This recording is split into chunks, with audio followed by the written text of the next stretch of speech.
Do you wear contact lenses? You should switch to glasses to stop spreading the virus. Focus on this, contact lens wearers of the world. To reduce the spread of the pandemic virus that causes COVID-19, experts suggest it's time to put your contact lenses on the shelf and dazzle the world with your frames. That's because wearing glasses can help you stop touching your face, according to the American Academy of Ophthalmology, a key way any virus is spread, including the novel coronavirus currently spreading across the world. Why contact lens? Contact lens users not only touch their eyes to put in and remove their lens twice or more a day, they also touch their eyes and face much more than people who don't wear contacts, said Dr. Thomas Steinemann, a clinical spokesperson for the American Academy of Ophthalmology.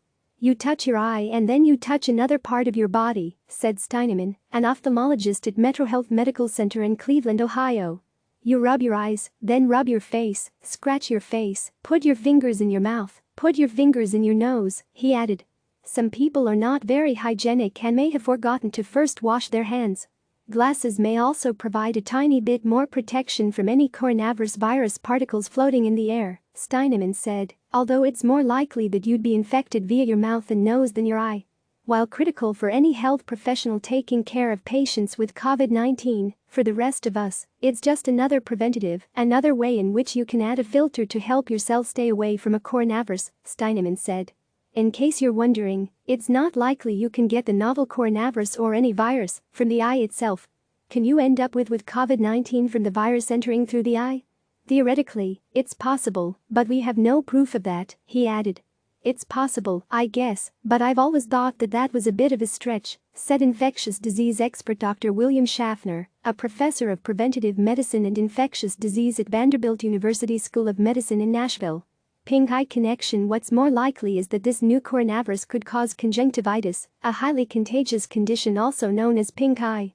Conjunctivitis is an inflammation of the thin transparent layer of tissue, called conjunctiva, that covers the white part of the eye and the inside of the eyelid. Conjunctiva is modified mucous membrane, like the inside of your mouth or the inside of your nose or nasal cavity and pharynx, Steinemann said.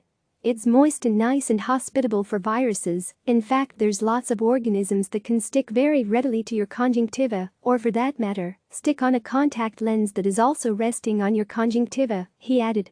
Symptoms of conjunctivitis include tearing, itching or burning, blurred vision, red or pink in the whites of the eye, pus, mucus and a yellow discharge that can crust over the eyelashes, often sticking the eyes together after sleep.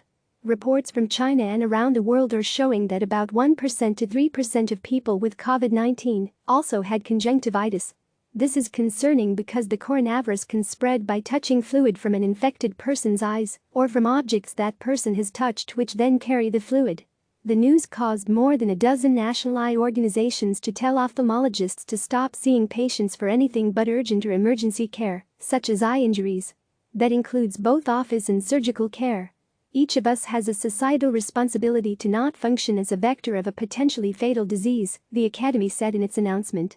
This is an existential crisis. We as physicians must respond to it and support our colleagues and our communities. Be safe. A newly released study by the American Academy of Ophthalmology found no evidence that people with COVID-19 were shedding the virus from their tears, but no one in the study had conjunctivitis. So it's still unknown if the novel coronavirus can be spread by tears. Don't panic, that doesn't mean that any red or pinkish eye will be a sign of COVID-19, experts stress. The novel coronavirus, also called SARS-CoV-2, is just one of many viruses that can cause conjunctivitis. In fact, it's so common that it came as no real surprise to scientists that this newly discovered COVID-19 virus would do the same. There's lots of organisms that can stick very readily to your conjunctiva, or for that matter, stick on a contact lens that is also resting on your conjunctiva, Steinemann said. There are numerous viruses and bacteria responsible for the common cold that can cause pink eye, as can fungi, amoebas and parasites picked up from swimming in contaminated waters. Allergic reactions to smoke or dust, shampoos, polychlorine, even eye drops can be to blame. Plus there are many other often benign causes of pink eye. Seasonal allergies, a stye, which is a clogged eye duct or a sort of eye pimple, a chalazion, which is an inflammation of the gland along the eyelid, blepharitis, another inflammation or infection of the skin along the eyelid, or iritis, an inflammation of the colored part of your eye called the iris. None of those conditions are contagious. Still, a pink or red eye could be one more sign that you should call your doctor if you also have other telltale symptoms of COVID-19, such as fever, cough or shortness of breath. Or it could just be allergies, especially if you've been sneezing and your eyes and nose are itchy. Regardless, this is a time to be conscientious about social distancing at 6 feet and practicing good self-hygiene, washing hands the right way at every opportunity, and not touching your face. Which leads us back to putting up your contact lens for a while. This is not the time to cut corners, Steinemann said. Always wash your hands, always use hand sanitizer. Don't touch your face. Don't rub your eye. Right? And disinfect your contact lenses. If you keep wearing them at all. Click subscribe to receive the latest news.